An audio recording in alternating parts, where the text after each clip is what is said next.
बोली सोमत डोली, प्रभु इस रूप को त्यागिए तब तो आप पुत्र बनेंगे। भगवान ने रूप को त्याग दिया। तजो तात यह रूपा कीजे शिशु लीला, लीला करिए।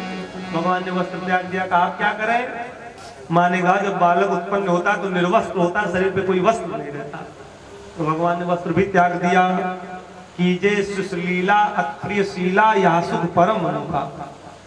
और सुन वचन सुजाना, और भगवान ने जैसे माँ के वचनों को सुना तो भगवान छोटे बन गए, निर्वस्त्र हो गए और बालक का स्वरूप धारण कर लिया। माँ ने बड़ी सुंदर स्तुति की। उसी समय हथकड़ियां कट गई, बेड़ियां कट गई, पहरेदार सो गए, फाटक खुल गया और भगवान वसुदेव जी ने सूप में भगवान को लिटाया। भादव का महीना है, पक्ष अंधियारा है, रोहिणी नक्षत्र है, दिन बुधवार है, तिथि अष्टमी है, रात्रि के ठीक 12 बज रहे हैं। वसुदेव जी ने सूप में लिया, लेकर के अपने मस्तक पर रखे और रख करके चले भगवान को लेकर के। किसी को कुछ पता नहीं चला, सब अचेतन अवस्था में है। और मथुरा की सीमा को पार करके भगवान यमुना किनारे पहुंच गए। रात भी काली है, भगवान का स्वरूप भी सांवला है, मेघ भी आकाश में सांवले हैं, शेषनाग का फंड भी सांवला है, सबका मिलन हो गया। घन घोर घटा चहुओर घिरे, बुधिया बरसाए रही, चपला चमके घन बीच जबे मन में शहरत उपजाए रही। जल कालिंदी को बढ़ने लगे, एक पग पर सन को आए रही, जब जल थोड़ी तक आई गयो, उंगली की धुन गुंजाए नहीं। अब तो भैया यमुना में बाढ़ आ गई। नंद बाबा ने कहा पार कैसे करेंगे? जल धीरे धीरे घाट से होता हुआ पूरा वक्षस्थल तक आ गया। तो हमारे शास्त्र कहते हैं यमुना में बाढ़ क्यों आई? तो हमारे संतों का बड़ा सुंदर भाव है। यमुना कालिंदी भगवान की 8 पटरानियों में वो सोचने लगी पतिदेव से इतने समय बाद मिलन हुआ है, वो भी शिशु अवस्था में। ये सोच करके रोने लगे, इसलिए बाढ़ आ गई यमुना। दूसरा भाव संत देते हैं, यमुना सोचने लगी कि जेठ शेषनाग और ससुर वसुदेव साथ में है, कैसे अपने पति से मिले, संकोच हो रहा है, इसलिए रोने लगी, इसलिए बाढ़ आ गई यमुना। तीसरा भाव संत देते हैं, 6 भाइयों की तरह कंस कहीं इनको भी न मार दे, इसलिए यमुना के नेत्रों में अश्रु आ गया, इसलिए यमुना में बाढ़ आ गई। चौथा भाव संत देते हैं कि शिशु अवस्था में अपनी मां देवकी को छोड़ करके यशोदा के पास जा रहा है। प्रभु जा रहे हैं, क्या देवकी के समान प्रेम स्नेह यशोदा दे पाएगी? ये सोच करके नेत्रों में अश्रु आ गए, इसलिए बाढ़ आ गई। पांचवा भाव संत देते हैं कि रात्रि के समय में सुप्ता अवस्था में थी, इस समय हमें व्यर्थ में ही जगाया, इसलिए नेत्रों में अश्रु आ गया, बाढ़ आ गई। तो ये तमाम भाव संत देते हैं। खैर भगवान जो कुछ भी राव भाव समझ गए, अपने चरणों को सूप से लटका दिए। जैसे लटकाए, यमुना ने भगवान के चरणों का स्पर्श कर लिया, मानो उसी लिए वो बढ़ के आ रही थी, भगवान का चरण छू ले। और जैसे चरणों का स्पर्श हुआ, तैसे यमुना जी घुटने के बराबर आ गई। और जैसे समुद्र ने भगवान राम को मार्ग दे दिया था, उसी प्रकार यमुना ने वसुदेव जी को मार्ग दे दिया। और ये पहुंच गए नंद बाबा के यहाँ गोकुल में रात्रि में 12 बजे।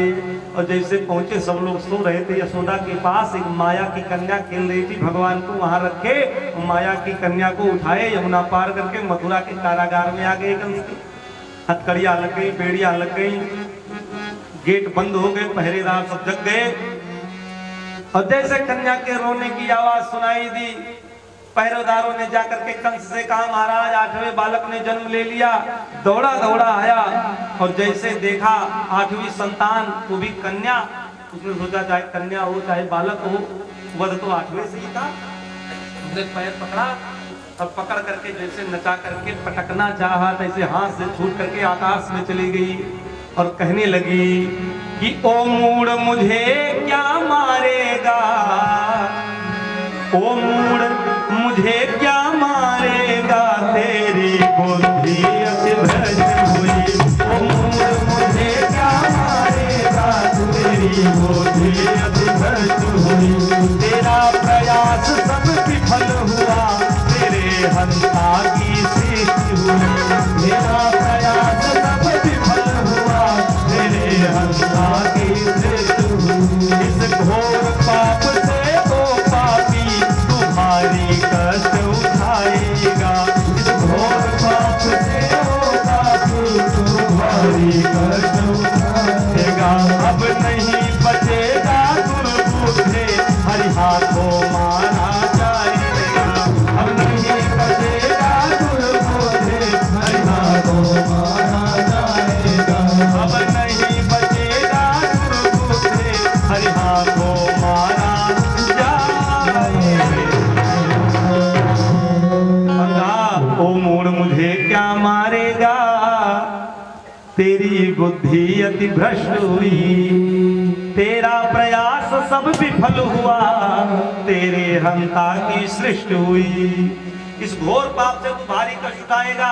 जिस काल को तूने अपने कारागार में बंद करके रखा, वो काल तेरे कारागार को छोड़ करके चला गया। इसलिए काल को कोई बंदी बना के नहीं रख सकता। वो पश्चाताप करने लगा, जा करके वसुदेव देवकी के चरणों में गिर गया, हमको क्षमा कर दीजिए, माफ कर दीजिए, कारागार से मुक्त कर दीजिए। जिस काल को मैंने इतने समय तक बंदी बना के रखा, वो काल भी निकल गया। और वही दुर्गा के नाम में विख्यात हुई, जिसकी संसार के जीव पूजन करते हैं, अर्चन करते हैं।